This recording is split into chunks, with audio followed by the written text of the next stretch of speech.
Por un instante, olvida el ruido del mundo y siente el lento fluir del tiempo con la pequeña luz de estas palabras. La historia que voy a compartir contigo hoy es esta. Después de que una zarzuela de mariscos con 15 carabineros fuera servida en la mesa, mi hija de 4 años tomó solo uno. En ese momento, mi suegra me abofeteó y gritó que era una malnacida sin clase. Mi marido pronunció fríamente dos palabras. Lárgate. No monté una escena. Simplemente hice una llamada telefónica que llevó a la familia Mendoza a la bancarrota, y esa noche, la mansión familiar se derrumbó en un caos infernal.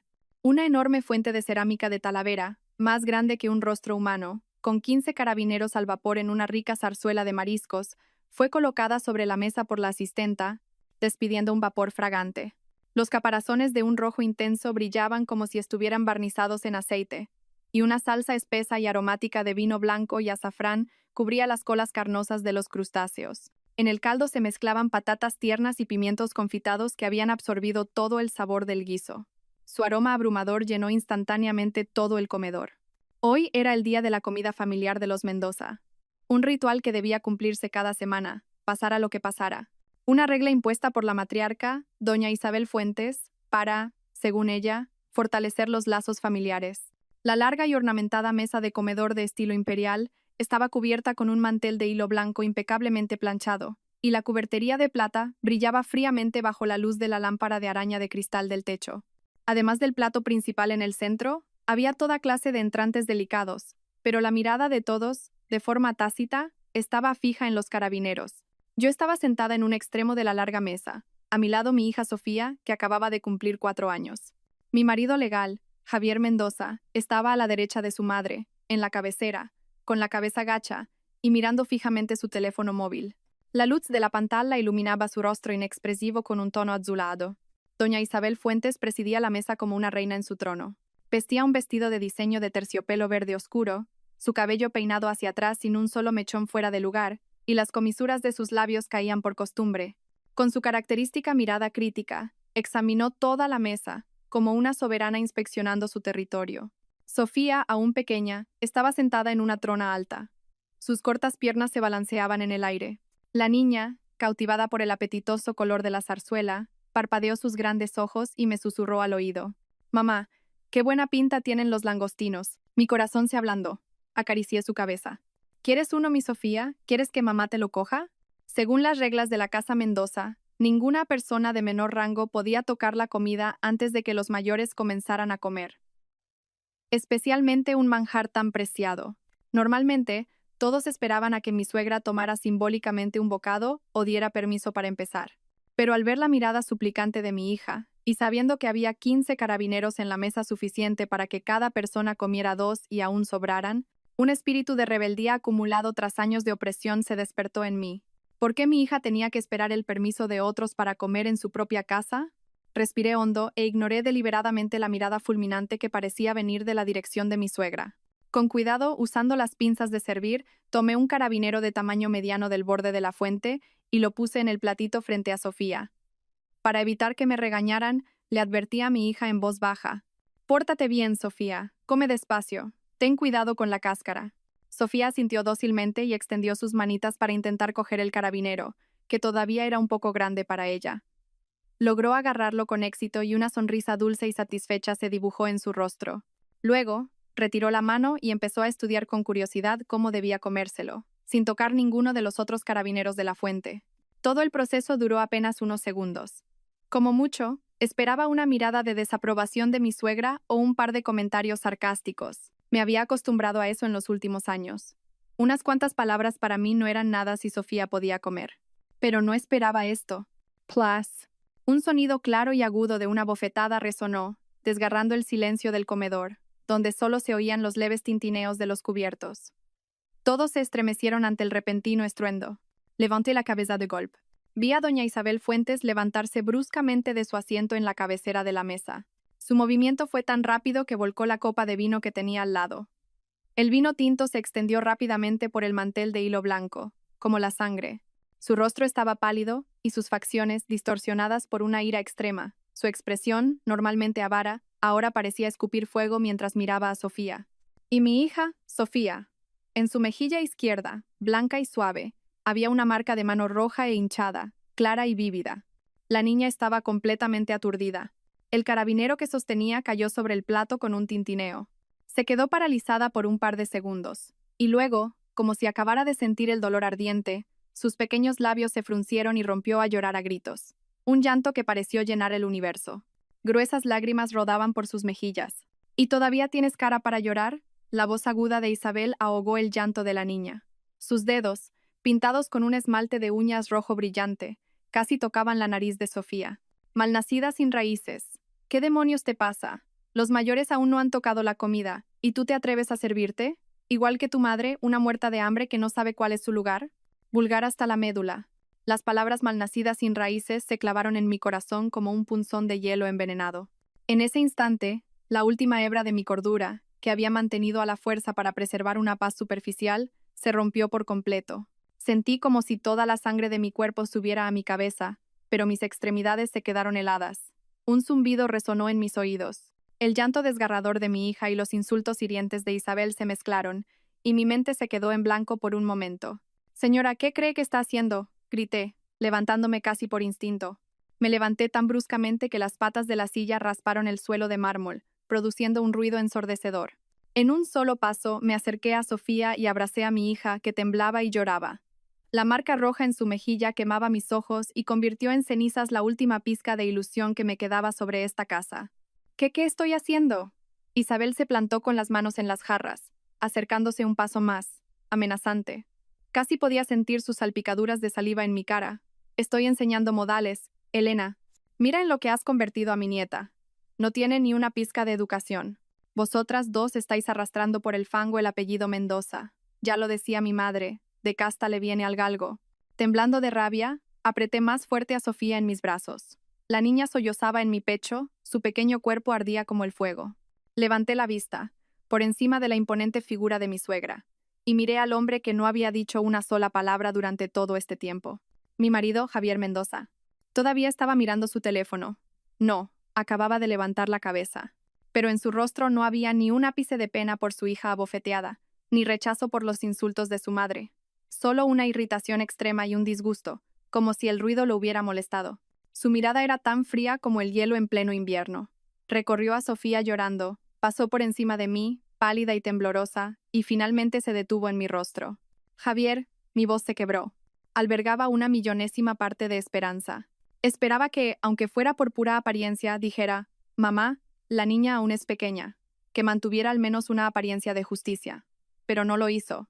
Sus delgados labios se movieron, articulando palabras claras y frías. No tenían ninguna emoción, pero fueron más destructivas que la bofetada y los insultos de Isabel. Dijo, «Lárgate, lárgate». 2 palabras. Me dijo que me largara. Después de que su madre abofeteara a mi hija sin motivo y la llamara malnacida, él le dijo a su madre, a mí, que cogiera a mi hija humillada y me largara de inmediato. Ya. De repente, empecé a reír. Al principio, fue un sonido ahogado, que salía de lo más profundo de mi garganta, pero poco a poco, se convirtió en una risa incontrolable que me sacudía los hombros. Casi se me saltaban las lágrimas, pero no eran de tristeza. Era una calma anormal y una sensación de liberación que llegaba después de una ira y una desesperación extremas. Ya basta, Elena. Te equivocaste durante los últimos 5 años. No, te equivocaste desde el día en que decidiste casarte con Javier Mendoza. Te equivocaste de lleno. Dejé de reír y me sequé una lágrima del rabillo del ojo con la punta de los dedos. Cuando volví a levantar la cabeza, en mi rostro ya no quedaba rastro de la ira, la injusticia o la vulnerabilidad de antes. Solo una frialdad y una calma absolutas. Ya no miré la cara repugnante de Isabel, sino que me enfrenté directamente a los ojos de Javier, llenos de irritación y desprecio. Javier Mendoza, mi voz era sorprendentemente serena. Repítelo. Javier pareció sorprendido de que, en lugar de correr a mi habitación llorando con la niña, como en tantas ocasiones anteriores, me atreviera a desafiarlo.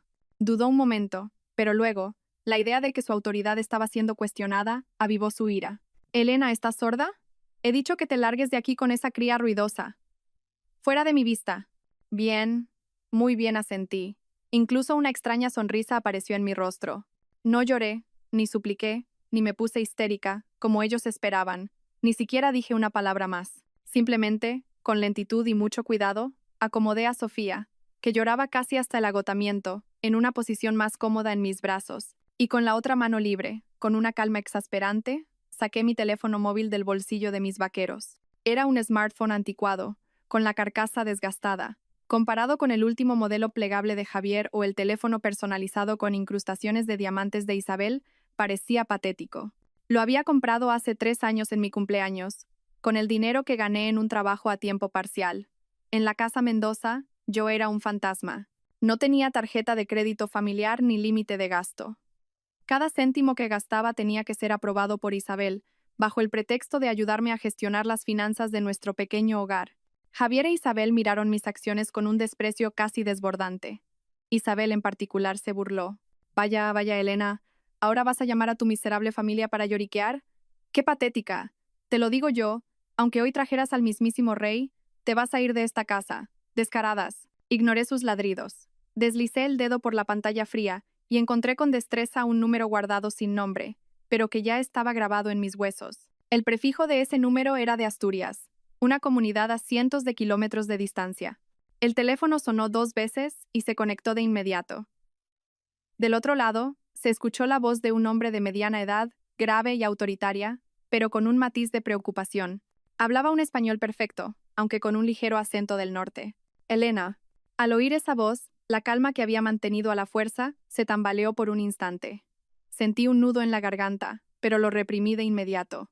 Respiré hondo y miré a Javier y a Isabel, que empezaban a mostrar un atisbo de inquietud ante mi serenidad. Luego, hablando al auricular con un tono claro, frío e incluso un poco lánguido, pronuncié cada sílaba con fuerza. Papá, soy yo. Hice una pausa, y luego pronuncié las siguientes palabras con claridad.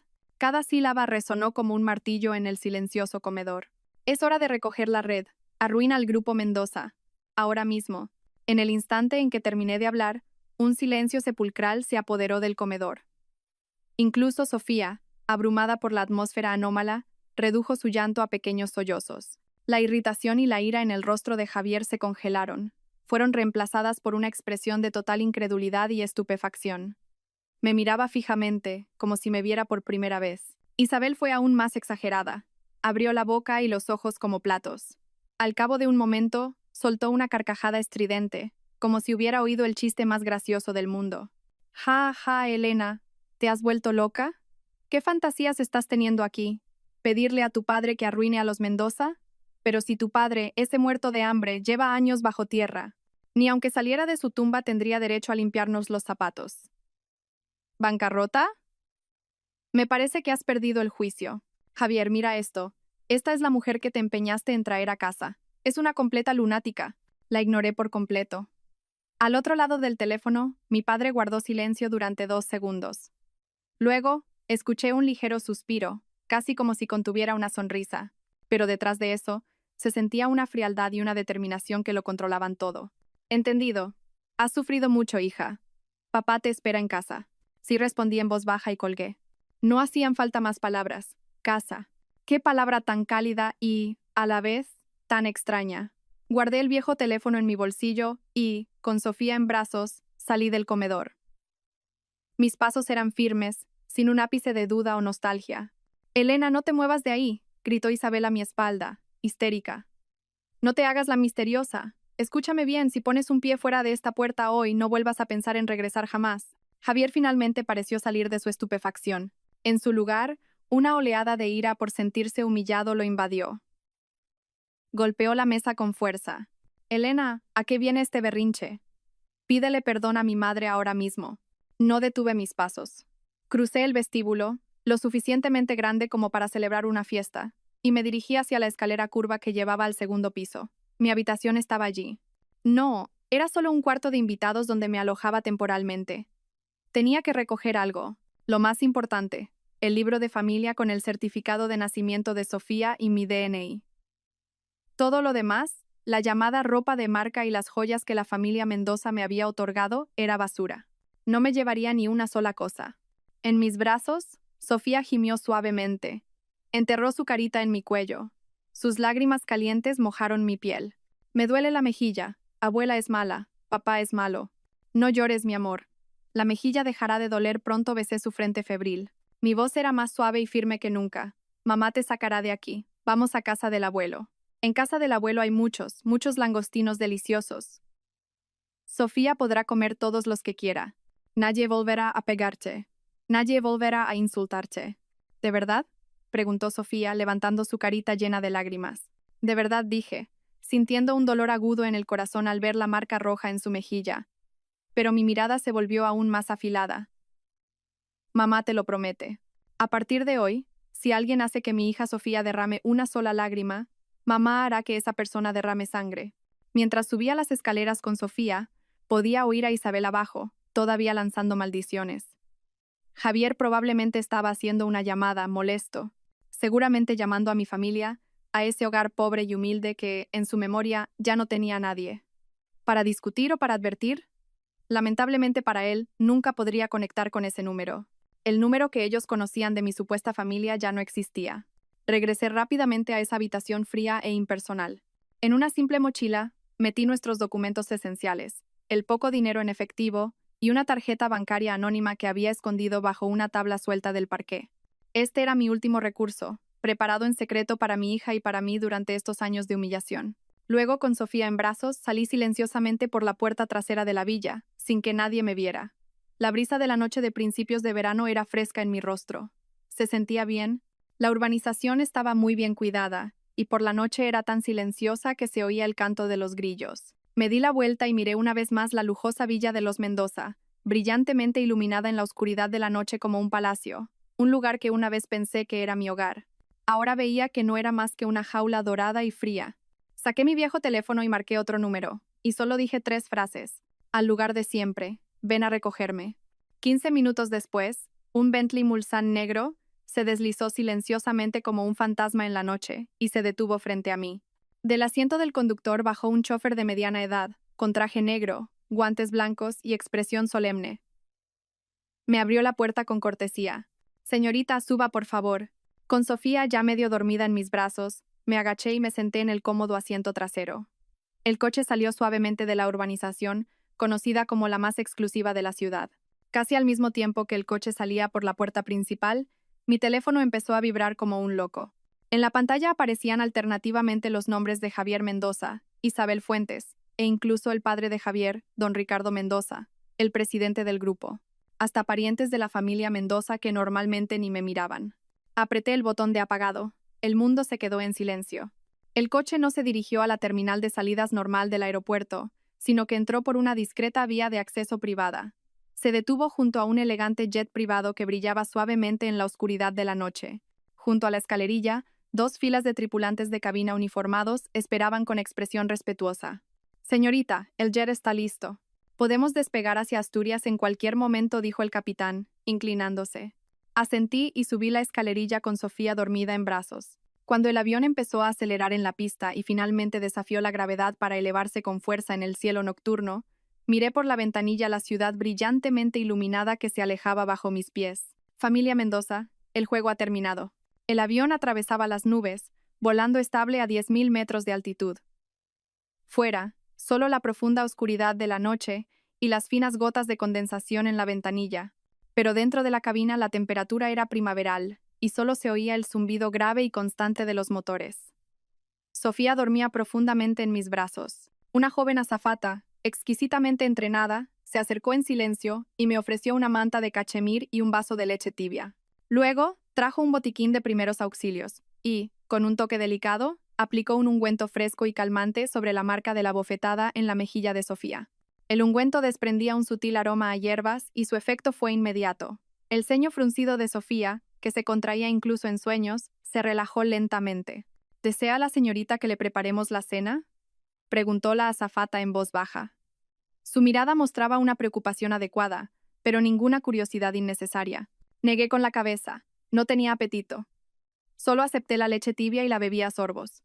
El líquido caliente, al bajar por mi garganta, ayudó a calmar un poco mis nervios crispados. Solo un vaso de agua, por favor. Gracias. Por supuesto. Un momento. Se dio la vuelta y desapareció en silencio.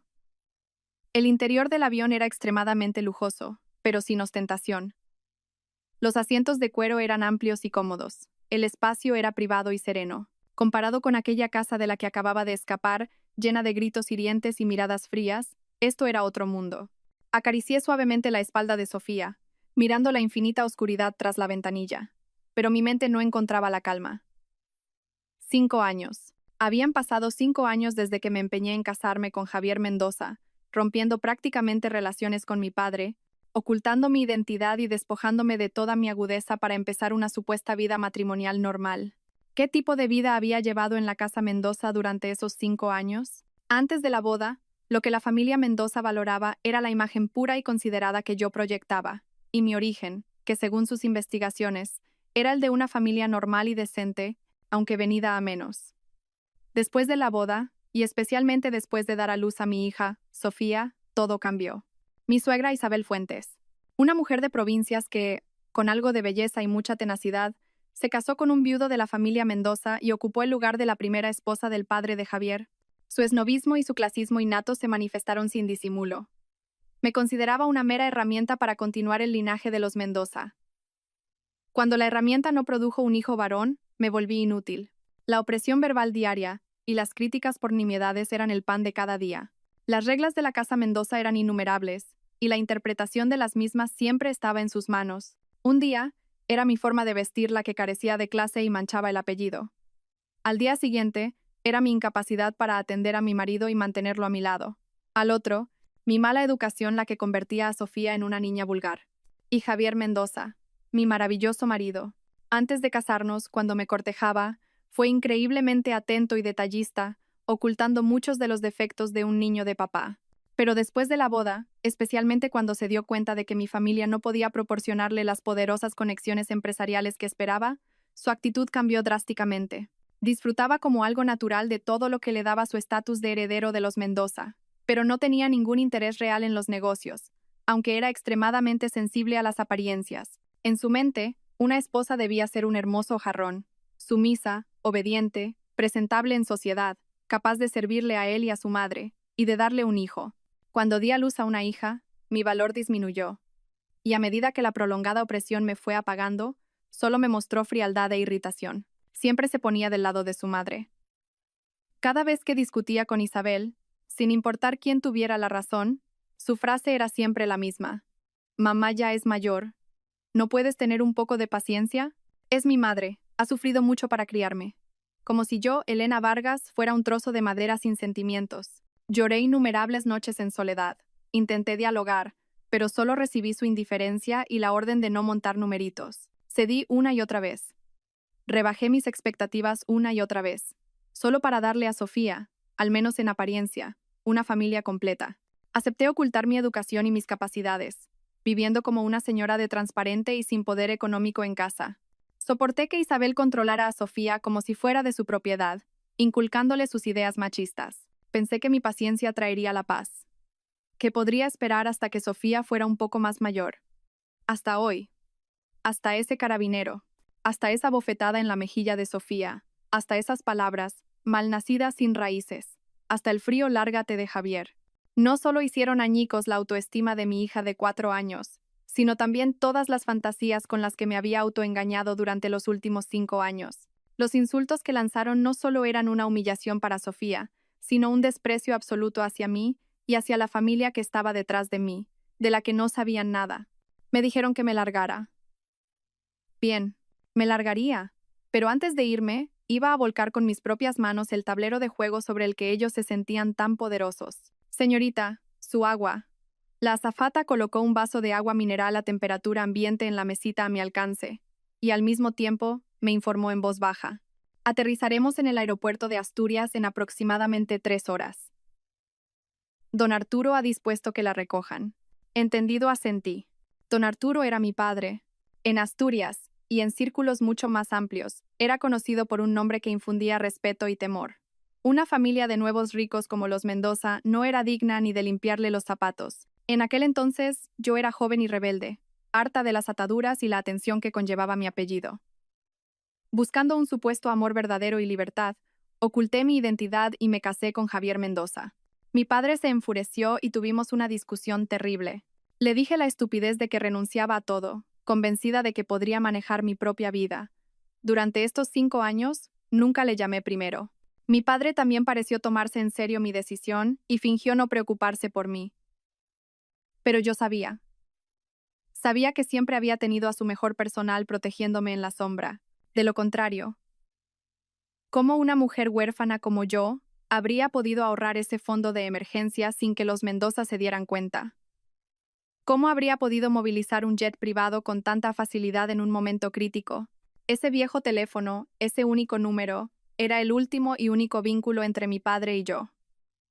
Me había dejado una vía de escape, me había dejado mi dignidad. Estaba esperando a que yo misma me diera cuenta y regresara por mi propio pie. Hoy he vuelto, de la manera más contundente. Bebí un sorbo de agua. La sensación fría me ayudó a aclarar mis pensamientos. Saqué el móvil y lo encendí. Puesto que el tablero ya estaba volcado, no había necesidad de esconderse más. Al instante, una avalancha de mensajes y notificaciones de llamadas perdidas inundó el teléfono, casi bloqueándolo. Mensajes de Javier. Elena, deja de hacer locuras y vuelve ahora mismo. Vuelve y pide perdón. Contesta al teléfono. ¿Pero qué coño estás haciendo? Te lo advierto, para antes de que sea tarde. Si no apareces en una hora, atente a las consecuencias. Mamá, ¿qué pasa con la empresa? ¿Has sido tú? ¿Con quién te has juntado? Contéstame, puta loca. Mensajes de voz de Isabel. Al reproducirlos, estalló un grito histérico. Elena, desgraciada, ¿qué le has hecho a mi Javier? No paran de llamar de la empresa hasta a casa. Pájaro de mal agüero. Vuelve aquí ahora mismo. Te has largado con otro para arruinarnos, ¿verdad? Desde el principio supe que no eras trigo limpio. Como le hagas daño a mi Javier, te juro que ni muerta te dejaré en paz. Contesta. Contesta. Malnácida. Prostituta. Un mensaje de Ricardo Mendoza, el padre de Javier. Su tono era más contenido, pero la ansiedad era palpable. Elena, soy Ricardo. Haya pasado lo que haya pasado, hablemos las cosas en persona, como una familia. Primero, vuelve con Sofía. Lo hablaremos cara a cara. Javier y su madre a veces tienen la lengua muy larga, te pido disculpas en su nombre. Pero vuelve. Todo se puede negociar. Incluso parientes lejanos de los Mendoza, con los que apenas había cruzado palabra, me enviaban mensajes, algunos intentando sondear, otros culpándome. Miré los mensajes con una sonrisa gélida. ¿Ahora tenían prisa? ¿Ahora estaban asustados? ¿Ahora éramos familia? ¿Ahora pedían disculpas? Demasiado tarde. Ignoré todos los mensajes y llamadas. Busqué en mis contactos el número guardado como señor Garrido y llamé. El señor Garrido era el asistente personal de mi padre y un hombre que me había visto crecer, la mano derecha en la que mi padre más confiaba. El teléfono fue respondido casi al instante. ¿Señorita? La voz del señor Garrido contenía una mezcla de emoción y alivio. ¿Está usted bien? ¿Y la señorita Sofía? ¿Nuestro personal la ha recogido? Señor Garrido, estoy bien. Sofía también. Estamos en el avión ahora mismo. Al oír su voz familiar, volví a sentir un nudo en la garganta, pero lo contuve. ¿Y mi padre? Don Arturo está bien, no se preocupe. Estaba muy preocupado por usted. La voz de Garrido era suave pero firme. No se inquiete. Don Arturo está dirigiendo personalmente la operación. El primer saludo ya debería haber llegado a la familia Mendoza. Entendido, respondí. No sentía ninguna compasión, solo la satisfacción de una venganza inminente. Quiero saber el estado actual de la situación. Por supuesto.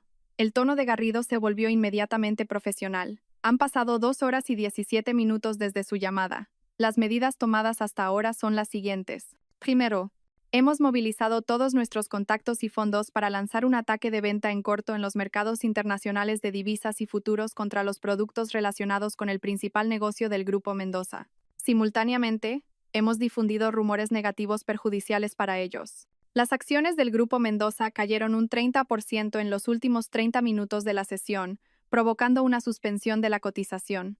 Segundo, varias empresas multinacionales que tenían estrechas colaboraciones con el Grupo Mendoza ya han declarado simultáneamente la suspensión o terminación de la cooperación, alegando fuerza mayor o incumplimiento de contrato por parte de la otra parte. Tercero, hemos notificado a todos los bancos e instituciones financieras con las que tenemos relación que suspendan por completo las líneas de crédito al Grupo Mendoza y comiencen a exigir el pago anticipado de los préstamos con vencimiento. Cuarto, los procesos de aprobación de varios proyectos importantes en los que estaba inmerso el Grupo Mendoza han sido suspendidos indefinidamente. Quinto, la Agencia Tributaria y la Comisión Nacional de los Mercados y la Competencia ya deben haber recibido informes detallados sobre presuntos delitos de evasión fiscal y prácticas de competencia desleal por parte del Grupo Mendoza. Garrido explicaba con calma. Cada medida era como un martillazo demoledor sobre los cimientos del imperio comercial de los Mendoza, un imperio que parecía sólido pero que en realidad estaba lleno de grietas. Según nuestra inteligencia, los fondos líquidos actuales de la familia Mendoza apenas les alcanzan para hacer frente a la primera reclamación de pago de los bancos y a las facturas de los proveedores. No aguantarán más de 24 horas. Los teléfonos de Ricardo Mendoza y de Javier deben estar ardiendo ahora mismo. Adicionalmente, hemos confirmado que doña Isabel Fuentes posee numerosos activos en el extranjero y artículos de lujo adquiridos ilegalmente a través de fondos del Grupo Mendoza a su nombre. Estas pruebas también han sido presentadas simultáneamente a los organismos reguladores pertinentes. Escuché en silencio, con una tormenta en mi interior. ¿Era esto el poder absoluto? Sin necesidad de gritar, sin necesidad de confrontación directa, una sola orden podía reducir a cenizas a una supuesta familia poderosa en un instante. Señorita, don Arturo me ha pedido que le pregunte, ¿cuál es su línea roja final con respecto a los 3 miembros de la familia Mendoza? La voz de Garrido se volvió un poco más grave, planteando la pregunta clave. Mi línea roja final. Miré a Sofía, dormida en mi regazo. Vi la marca roja en su mejilla, que aunque empezaba a desvanecerse, todavía era visible. Recordé la bofetada y los insultos de Isabel. Recordé la frialdad de Javier y su lárgate. Mi mirada se endureció por completo. Javier Mendoza e Isabel Fuentes. Haz que lo pierdan todo. Que acaben en la miseria, pagando el precio más terrible por todo lo que le han hecho a Sofía durante estos 5 años, y especialmente hoy. En cuanto a Ricardo Mendoza, hice una pausa. Aquel hombre al menos mantenía una apariencia de civismo. Incluso había mostrado, aunque fuera de forma esporádica, algo de afecto de abuelo hacia Sofía. Aunque fuera mínimo, no merecía la ruina total. Si es sensato y coopera, déjale lo suficiente para una jubilación básica, para que pueda salir de este circo. Pero si se obstina y se resiste, déjale que se hunda con su mujer y su hijo. Entendido, respondió Garrido con firmeza.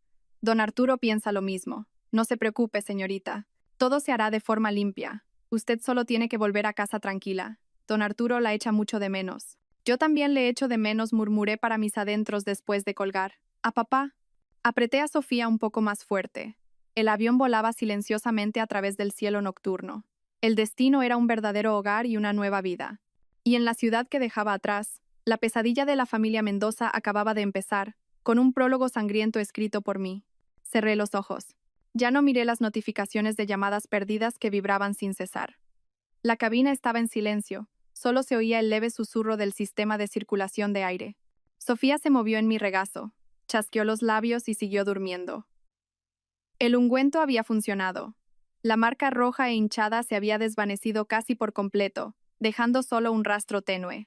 Le acomodé la postura para que durmiera más cómodamente. Sin embargo, mi mirada se desvió involuntariamente hacia el viejo teléfono, ya silencioso. Su calma actual era la prueba de la enorme tormenta que se estaba desatando al otro lado. Al final, no pude reprimir por completo el oscuro impulso de presenciar su miseria con mis propios ojos. Desbloqueé la pantalla, ignorando los cientos de mensajes no leídos y las notificaciones rojas. Introduje una triple contraseña para acceder a una aplicación secreta. Era uno de los programas que el señor Garrido me había obligado a instalar hacía años por seguridad.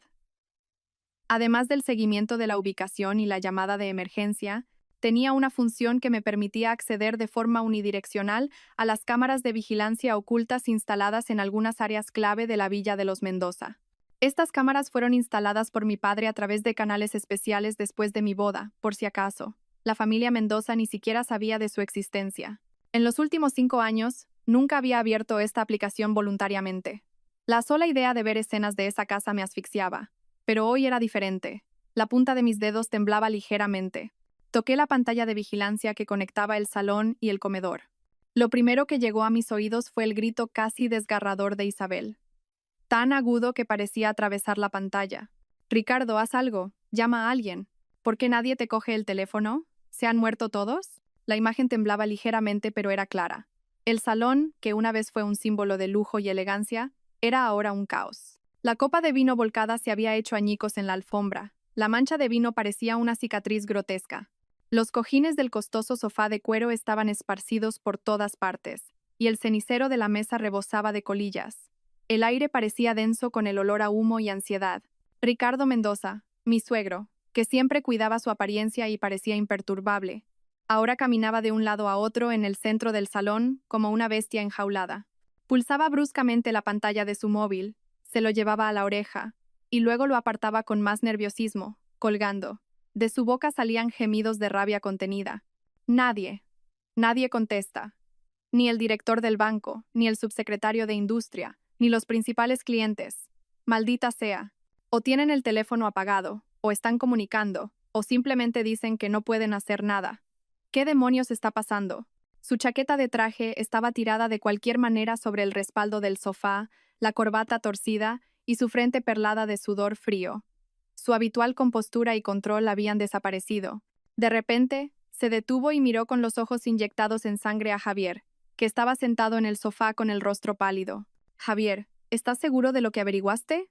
¿Esa Elena, quién demonios es en realidad? ¿No decías que su padre estaba muerto? ¿Que era un simple profesor de pueblo? La voz de Ricardo temblaba de miedo y rabia. Javier levantó la cabeza bruscamente. Tenía el pelo revuelto, la mirada perdida, y en su atractivo rostro solo quedaba desconcierto y derrota. También sostenía un teléfono, y en la pantalla se veía el gráfico de las acciones del Grupo Mendoza, en caída libre y ya en negro. No lo sé, papá. Te juro que no lo sé, gritó, con la voz ronca. Lo investigué todo. Cuando la conocí era una estudiante universitaria normal y corriente. Incluso envié a alguien a la dirección de su casa. Me dijeron que llevaba años abandonada. Su madre murió pronto, y el historial de su padre estaba limpio. Era profesor de instituto, jubilado por enfermedad hace unos años. ¿Cómo es posible? ¿Cómo puede pasar esto con una sola llamada? De repente, como si recordara algo, se levantó de un salto, corrió hacia Isabel, la agarró por los hombros y la sacudió como un loco. Mamá, has sido tú, ¿verdad? ¿La tratabas demasiado mal a mis espaldas? ¿Qué le hiciste? ¿Qué le dijiste? ¿Y cómo le pegaste a Sofía? Dímelo. Isabel, mareada por los zarandeos de su hijo, vio cómo sus emociones, ya destrozadas, explotaban por completo. Empujó a Javier y se echó a llorar. ¿Yo? ¿Qué he hecho yo?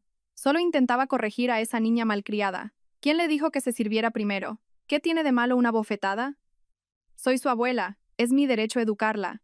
Y esa Elena, esa vulgar, se atrevió a contestarme. ¿Ni siquiera puedo insultarla? ¿Quién iba a saber que era un demonio tan retorcido? Se hizo pasar por una corderita para devorarnos. ¡Ay, qué desgracia la mía! ¿Por qué tengo esta vida? Gritaba, golpeando el sofá, que emitía un sonido sordo. ¿Educar? ¿A eso lo llamas educar? La llamaste malnacida, mamá. Los ojos de Javier estaban rojos de ira. Era como si viera a su madre por primera vez. Pues ya está. La empresa está arruinada. Todo está arruinado. ¿Estás contenta? Todo es por vuestra culpa, de los dos. Ricardo, pareciendo desviar su ira hacia su mujer y su hijo, señaló a Isabel y la insultó. ¿Mi culpa? Ricardo, desvergonzado. Si no fuera por la ayuda de mi familia en su día, ¿crees que estarías donde estás hoy? Ahora que hay problemas, ¿me echas la culpa a mí? ¿Por qué no te culpas a ti por tu incompetencia? Incapaz de investigar adecuadamente a una mujer, Isabel replicó al instante con acritud.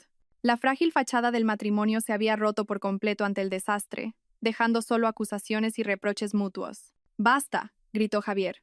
Se agarró la cabeza con las manos y se derrumbó en el suelo, angustiado. ¿De qué sirve decir todo eso ahora? Tenemos que encontrar a Elena. Hay que encontrarla. Solo ella puede parar esto.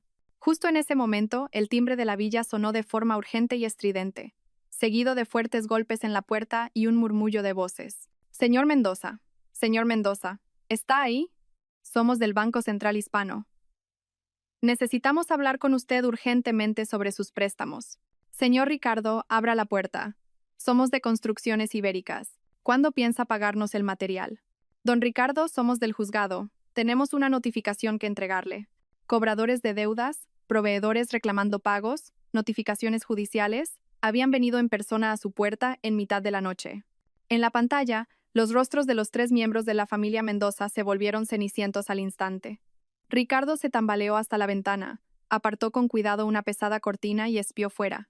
Con un solo vistazo, retrocedió aterrorizado, apoyándose en la pared y jadeando. Su rostro reflejaba una desesperación total. Han venido.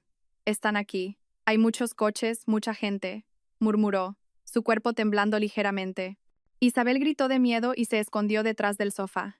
Javier, como si le hubieran quitado los huesos, se desplomó en la alfombra, mirando al vacío con los ojos muertos. Llama. Javier, rápido. Llama a Elena y suplícale. Pídele perdón. Isabel, como si se aferrara a un último clavo ardiendo, asomó la cabeza por detrás del sofá e instó a su hijo con voz estridente. Como despertado por sus palabras, Javier cogió torpemente su teléfono y volvió a marcar mi número. Esta vez, en la pantalla de vigilancia, se veía claramente su llamada entrante, y en su rostro una mezcla compleja de terror, súplica y una pizca de incredulidad. Lo miré fríamente. La punta de mi dedo se detuvo un segundo sobre el botón de respuesta, y luego, con un toque ligero y decidido, presioné el botón de rechazar. E inmediatamente después, moví su número a la lista de bloqueados. El mundo se quedó en silencio. En la pantalla, Javier escuchó la voz automática. El número que ha marcado está apagado o fuera de cobertura. Primero aturdido, y luego, como si se diera cuenta de algo, su rostro perdió todo color. No se rindió, volvió a llamar varias veces, pero el resultado fue el mismo. Finalmente, se derrumbó por completo. De repente, lanzó el teléfono con todas sus fuerzas contra la costosa pared de la televisión. Con un estruendo, la pantalla se hizo añicos y los fragmentos volaron por todas partes. Isabel soltó un grito aún más agudo. Javier, como una bestia que ha perdido la razón, con los ojos inyectados en sangre, gritó al aire y quizás a la cámara de vigilancia que pudiera existir con todas sus fuerzas. Elena, eres una zorra, una maldita zorra. Te juro que no te saldrás con la tuya. Ni muerto te dejaré en paz. Su ira impotente se transmitía a través de la pantalla, pero en mí solo provocaba una fría satisfacción. ¿No me dejarás en paz? ¿Con qué derecho dices eso ahora? Apagué la aplicación de vigilancia. Dejé el teléfono a un lado. La cabina volvió a estar en silencio. En el borde del cielo, tras la ventanilla, ya se vislumbraba una luz muy tenue. El amanecer estaba a punto de llegar. Sofía se había despertado. Se frotaba los ojos soñolienta y preguntó con voz suave. «Mamá, ¿dónde vamos? Se está haciendo de día». Me incliné y besé su frente limpia. Por primera vez desde que escapé de la casa Mendoza, sonreí con una sinceridad y una ternura genuinas. «Sí, mi amor, se está haciendo de día. Pronto llegaremos a un lugar nuevo. Un lugar donde solo hay gente que nos quiere. Nadie volverá a hacerle daño a nuestra Sofía». «¿Allí también hay langostinos?», preguntó Sofía, parpadeando sus grandes ojos, recordando el incidente. «Claro que sí, muchísimos. Y no solo langostinos, sino un montón de cosas ricas, riquísimas», le prometí, sonriendo. Mi corazón estaba en una paz infinita. El caos de la familia Mendoza, su colapso y su desesperación, no eran más que la última y oscura convulsión antes del amanecer. Y Sofía y yo volábamos hacia la verdadera luz. El avión aterrizó suavemente en la terminal privada del aeropuerto de Asturias justo cuando el cielo del este comenzaba a teñirse de un blanco lechoso. El mundo exterior estaba envuelto en una ligera niebla matutina, y el amanecer que se abría paso. A lo lejos, se distinguía la silueta de la ciudad, como un gigante despertando de su letargo.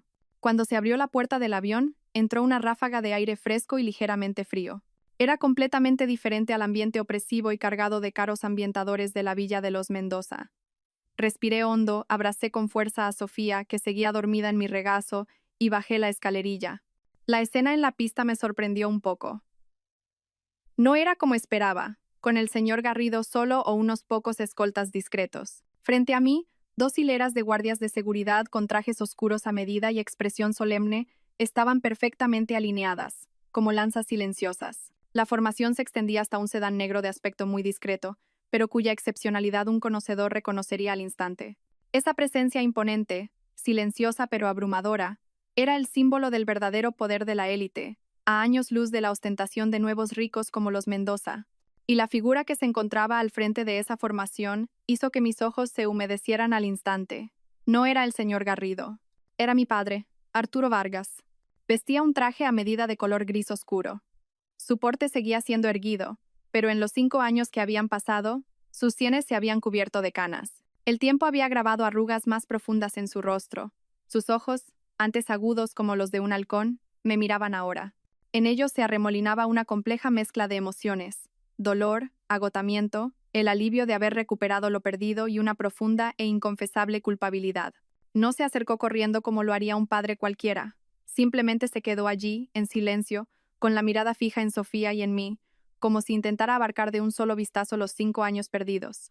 Medio paso por detrás de él estaba el señor Garrido, con su aspecto refinado, quien me miró con una sonrisa de alivio y afecto indisimulados. Caminé hacia él, paso a paso, con Sofía en brazos. El suelo bajo mis pies era firme. pero mi corazón latía con fuerza. Durante estos 5 años, había soñado innumerables veces con nuestro reencuentro, pero nunca imaginé que volvería en estas circunstancias, tan desolada y, a la vez, tan decidida. Me detuve frente a él. Sentía un nudo en la garganta. La palabra papá se quedó en mis labios, sin poder salir. Fui yo la que, por mi inmadurez, le rompí el corazón. La mirada de mi padre se posó primero en mi rostro, escrutándome durante un momento, como si quisiera asegurarse de mi estado de ánimo, buscando cualquier signo de sufrimiento oculto. Luego, su mirada se desvió hacia Sofía, en mis brazos, y se detuvo en la marca de la bofetada, que aunque tenue, todavía era visible en la pequeña mejilla de mi hija. En ese instante, sentí que la temperatura del aire a mi alrededor descendía bruscamente. La mirada de mi padre se volvió gélida y afilada como el hielo. Era la mirada aterradora de alguien acostumbrado a decidir sobre la vida y la muerte, la mirada que solo aparece cuando tocan lo más sagrado para él. La presión que emanaba era tal que incluso sus entrenados escoltas se enderezaron inconscientemente. Extendió la mano, pero su movimiento fue extremadamente suave. Con la punta de los dedos, con una delicadeza casi imperceptible, rozó la marca roja en la mejilla de Sofía. Sus dedos temblaban ligeramente. ¿Quién ha sido? 3 palabras. Su voz no era alta, incluso sonaba un poco ronca, pero contenía un frío que helaba la sangre, como si hubiera sido sacada de un congelador. No era un grito de furia, pero la rabia explosiva que contenía me hizo estremecer. Tragué saliva, intentando mantener la voz lo más calmada posible. La madre de Javier Mendoza, Isabel Fuentes. Porque Sofía cogió un carabinero de la fuente antes de tiempo. No exageré. Solo expuse los hechos. Pero los hechos eran suficientemente crueles. Los músculos de la mandíbula de mi padre se tensaron. Era la señal de que estaba conteniendo una furia extrema. No dijo nada, simplemente retiró la mano. Cuando sus ojos fríos se volvieron hacia mí, recuperaron algo de calidez, pero sobre todo, estaban llenos de una profunda tristeza. Ya estás en casa. Finalmente, solo dijo esas 4 palabras.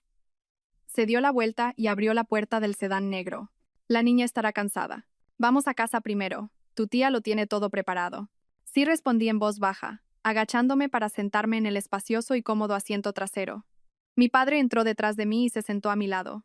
El señor Garrido ocupó el asiento del copiloto. El coche se deslizó en silencio, tan suavemente que apenas se sentía el movimiento. El paisaje pasaba rápidamente tras la ventanilla. Las calles al amanecer, limpias y ordenadas, tan diferentes del bullicio y la vanidad de la ciudad que dejaba atrás. Dentro del coche reinaba el silencio, solo roto por la respiración acompasada de Sofía. Mi padre no me preguntó cómo me había ido en los últimos 5 años. No me interrogó sobre los detalles de la familia Mendoza. Simplemente se sentó en silencio, mirando por la ventanilla, pero yo sabía que su interior no estaba tan en calma como parecía. Después de un rato, finalmente pareció haber controlado sus emociones y habló lentamente. Su voz había recuperado su calma habitual, pero con un matiz de cansancio. Has sufrido mucho estos 5 años. Esa simple frase casi hizo que las lágrimas que había contenido con tanto esfuerzo se desbordaran. Apreté los labios y negué con la cabeza. Fue mi culpa, suspiró. Su mirada seguía sin posarse en mí, como si hablara para sí mismo, o para que yo lo oyera. No debía haber entrado en esa guerra de orgullo contigo. Sabía que ese tipo no era un buen partido, y aún así te dejé ir. Si hubiera sido más firme, quizás... No, papá. No es tu culpa, finalmente recuperé mi voz, aunque sonaba un poco ahogada. Fui yo la que era demasiado estúpida e ingenua. No escuché tus consejos. Es el camino que elegí, y es una lección que he aprendido en estos 5 años. Mi padre entonces se giró para mirarme profundamente. En sus ojos había alivio pero también dolor. De los fracasos se aprende a ser más sabio. Siendo la hija de Arturo Vargas, si te caes, puedes levantarte por ti misma. Hizo una pausa y su tono se volvió frío. Del asunto de los Mendoza ya no te preocupes. Yo me encargaré de limpiarlo todo. En ese momento, el señor Garrido, desde el asiento delantero, se giró en el momento oportuno y me entregó una tablet delgada y moderna. La pantalla estaba encendida. Señorita, eche un vistazo a esto primero. Es el movimiento en los medios de las últimas horas. Tomé la tablet. En la pantalla, una interfaz cuidadosamente organizada mostraba los titulares de los principales portales económicos y las tendencias en redes sociales. Casi todos los artículos estaban relacionados con la familia Mendoza. Las palabras utilizadas eran incendiarias e impactantes, misterio en la bolsa. Las acciones del grupo Mendoza se desploman a la mitad en una noche. Ataque especulativo. Última hora. Varias multinacionales rompen sus acuerdos con el grupo Mendoza. Un imperio comercial se desmorona. Exclusiva. La CNMC investiga al Grupo Mendoza por presunto fraude contable. Del cielo al infierno. La pesadilla de los Mendoza. Acreedores se aglomeran en su puerta. El último artículo venía acompañado de un video corto y algo borroso, pero lo suficientemente claro para reconocer la situación. Era la escena que había visto a través de la cámara de vigilancia. La puerta de la villa de los Mendoza asediada. Alguien lo había grabado y se estaba volviendo viral. Los comentarios eran un festival de sarcasmo. ¿Esto es real? El grupo Mendoza está acabado. ¡Qué bien! Ya era hora de que a esos nuevos ricos se les bajaran los humos. Dicen que se metieron con quien no debían. Se lo tienen merecido. Ese Javier Mendoza siempre iba de sobrado. Así le va. El karma existe. La mujer que grita en el video es la madre, ¿no? Vaya familia de impresentables. La justicia existe. Esta gente sin escrúpulos tiene lo que se merece. La opinión pública estaba siendo guiada con precisión por una mano invisible y poderosa, clavando a la familia Mendoza en la picota de la vergüenza pública, sin darles la más mínima oportunidad de remontar. No era solo un golpe empresarial, era una sentencia de muerte social. Toda la imagen y la red de contactos que la familia Mendoza había construido con tanto esfuerzo se habían hecho añicos en una sola noche. Desde la tablé. No sentía ninguna compasión, solo una fría calma. Este era el precio por enfurecer a mi padre y por dañar a su nieta. Esto es solo el principio. Un calentamiento para la opinión pública. El verdadero ajuste de cuentas está por llegar, añadió mi padre, como si leyera mis pensamientos. El primer gran préstamo bancario vence hoy a las 9 de la mañana. Los Mendoza no podrán pagarlo. Miré mi reloj. Eran poco más de las 6 de la mañana. Quedaban menos de 3 horas. La cuenta atrás para el toque de difuntos de la familia Mendoza había comenzado. El coche entró en una urbanización extremadamente vigilada y de ambiente sereno en la zona más exclusiva de las afueras de Oviedo. Finalmente, se detuvo frente a una casona de estilo tradicional asturiano, de apariencia antigua pero que exudaba solidez y abolengo. Este era mi verdadero hogar. A diferencia de la villa de los Mendoza, construida con oro y jade, aquí cada brizna de hierba, cada árbol, cada ladrillo y cada teja respiraban verdadero poder y el peso de los años. Señorita, su habitación está preparada. También hemos redecorado la sala de juegos de la señorita Sofía, con el estilo que a usted le gustaba de pequeña, dijo el señor Garrido, bajando del coche para abrirme la puerta. Salí del coche con Sofía en brazos. De pie, ante la puerta familiar pero extraña de mi casa, me invadió una mezcla de emociones. Mi padre se paró a mi lado y me dio una palmada en el hombro. Su tono era firme. Lleva a la niña a descansar. Deja el resto en mis manos. Asentí. Con Sofía en brazos, entré en el hogar que verdaderamente podía protegerme de cualquier tormenta. Y en ese mismo momento, en aquella ciudad lejana, la villa de los Mendoza debía ser un auténtico infierno. Para ellos, las campanadas de las 9 serían el juicio final. El despacho de mi padre estaba en la parte más recóndita de la casona. Había que atravesar varios patios y tranquilos pasillos para llegar. La puerta era de una pesada madera de nogal. El señor Garrido se detuvo ante ella, me hizo un gesto para que guardara silencio y esperó fuera. Al empujar la puerta, el espacio interior era mucho más grande de lo que imaginaba. 3 de las paredes estaban cubiertas de estanterías que llegaban hasta el techo, repletas de libros y legajos ordenados. En el aire flotaba un olor sereno, una mezcla de papel antiguo y buena tinta. Mi padre no estaba sentado detrás de su gran escritorio, sino de pie, frente a un enorme ventanal que daba a un jardín meticulosamente cuidado. Las ramas de un viejo manzano se extendían con vigor. Estaba de espaldas, y la luz del amanecer recortaba su silueta, dándole un aire solitario. Oyó mis pasos, pero no se giró de inmediato. Simplemente habló con calma, su voz resonando en el silencioso despacho. ¿Has venido? Sí, papá. Me detuve a poca distancia, a su espalda. Se giró lentamente. En sus manos sostenía un delgado sobre de papel. Su mirada se posó en mi rostro, estudiándome durante un momento, como si evaluara mi estado. ¿Sofía sigue durmiendo? Sí, profundamente. Bien, me tendió el sobre que sostenía. Mira esto. Lo tomé y lo abrí. Dentro había unas pocas hojas. La primera era una captura de pantalla de un balance financiero y copias de varios contratos clave. Sobre ellos, con un bolígrafo rojo, estaban rodeados números y cláusulas impactantes. Este es el estado real de la deuda de Docentic, la principal filial del Grupo Mendoza y su único activo rentable que genera efectivo. Junto con los contratos de préstamo de sus 3 proyectos principales, el tono de mi padre era tranquilo, como si diera el parte meteorológico. Les di un pequeño toque de atención a su auditora y a sus socios, y todo lo que tenían escondido bajo la alfombra salió a la luz. Mi mirada recorrió rápidamente las cifras. El supuesto activo rentable tenía en realidad un patrimonio neto negativo de una cantidad astronómica. Se mantenía a flote gracias a complejas transacciones entre empresas del grupo y contratos falsos. Y los contratos de préstamo eran tan draconianos que, en el momento en que tuvieran un problema de liquidez, los Mendoza lo perderían todo, hasta la camisa. El banco les reclamará a las 9 en punto el primer vencimiento de un préstamo a corto plazo de 30 millones de euros. Los fondos disponibles de los Mendoza, incluyendo algunas acciones que acaban de malvender para conseguir liquidez, no superan los 5 millones. Mi padre se acercó al escritorio, cogió su tablet y deslizó el dedo por la pantalla un par de veces. Apareció una pantalla de seguimiento en tiempo real. Mostraba la cotización de las acciones del Grupo Mendoza, en constante fluctuación, y los titulares de las noticias económicas. Tras la sangría de anoche, las acciones habían vuelto a desplomarse en la apertura, sin lugar a dudas. La oferta de venta era masiva, y nadie compraba. Los titulares de las noticias eran cada vez más sensacionalistas. El Grupo Mendoza podría declarar el concurso de acreedores hoy mismo. ¿Quién está detrás del misterioso ataque especulativo?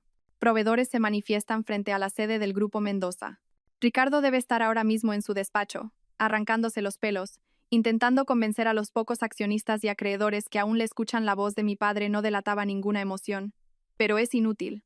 Ya he enviado copias de estos documentos de Docentic a sus acreedores más importantes y a su principal competidor. A estas alturas, estarán más nerviosos que el propio Ricardo. Dejé los documentos. Todo estaba claro en mi mente. La estrategia de mi padre no era un simple ataque financiero. Había encontrado con precisión el talón de Aquiles de los Mendoza y simplemente había empujado un poco. Su imperio comercial, aparentemente sólido, ya estaba podrido por dentro. Solo necesitaba el detonante adecuado para derrumbarse como un castillo de naipes, y mi llamada de ayer fue ese detonante. Mi padre abrió otro video en la pantalla. Mostraba un rincón discreto de un reservado de lujo. Aunque la iluminación era tenue, se distinguían los perfiles de dos hombres. Uno era Javier Mendoza. El otro, sorprendentemente, era Borja de la Torre, el hijo de una familia acomodada con la que solía codearse. El video no tenía sonido, pero se veía a Javier, con una expresión ansiosa y casi servil, diciéndole algo a Borja, gesticulando, como si le pidiera dinero o ayuda. Borja, con una expresión de falsa impotencia, encogía los hombros o negaba con la cabeza. Pero en sus ojos se leía una satisfacción mal disimulada y una clara distancia. A rey muerto, rey puesto, comentó mi padre con calma, cerrando el vídeo. Los amigos con los que Javier solía salir de fiesta estarán ahora huyendo de él. Y él que todavía pensará que puede superar esta crisis con sus antiguos contactos. Ingenuo. Miré la imagen servil y patética de Javier en la pantalla. Comparada con el rostro frío y despectivo que me ordenó lárgate la noche anterior, no sentí ninguna compasión. Solo una gélida confirmación. Este era el hombre del que una vez estuve ciegamente enamorada. Su debilidad y esnovismo innatos se revelaban sin pudor ante una crisis real. ¿Hasta dónde piensas llegar? Levanté la vista hacia mi padre.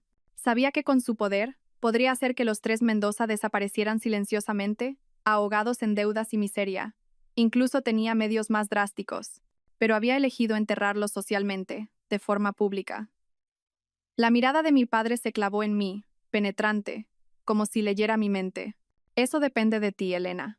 La humillación que sufriste, el daño que le hicieron a Sofía, ¿qué precio crees que es justo?